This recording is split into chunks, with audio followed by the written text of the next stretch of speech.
Army Criminal Investigation Division agents arrested former Secret Service Director Kimberly Cheatle less than an hour after she resigned amid wrath over her failure to prevent the assassination attempt on President Trump's life, White Hat sources told Real Raw News. But there's more to it. White Hats claimed that Cheatle imposed restrictive rules of engagement on Trump's protectorate a day before the fateful rally, instructing them to fire only if fired upon, or if a protectee, like President Trump, was already under attack, like getting shot in the ear. Her sudden orders conflicted with the agency's long-standing directive to ensure the safety of presidents and former presidents by any and all means necessary. Prior to the Butler, Pennsylvania rally, that immutable directive had been in place since the Secret Service's founding in 1901.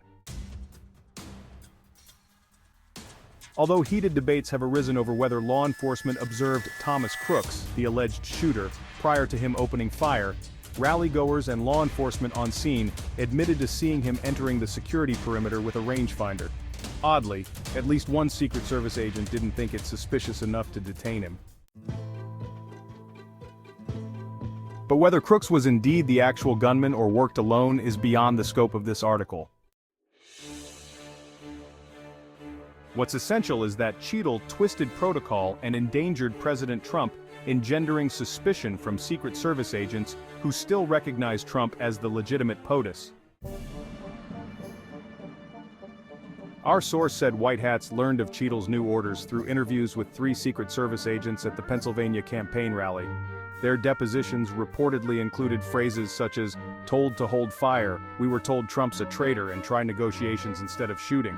Real Raw News is awaiting actual copies of those depositions. White Hats, especially General Smith, had deemed their testimony sufficiently trustworthy to issue a military arrest warrant for Cheatle, but he had postponed the operation until after she testified before Congress, as he wanted to hear what the witch had to say about the incident. As expected, Cheatle deflected questions, answering nebulously, circuitously, or not at all in a last-ditch bid to save her job. Her resignation Tuesday morning surprised the White Hats, who expected her to cling to her position with every ounce of strength. But whatever vigor she once had, fled her body the moment 3 SUVs carrying CID pulled in front of and behind the sedan that she and 2 Secret Service agents were driving along 11th Street just north of the service's DC headquarters, where Cheatle had been clearing out her belongings.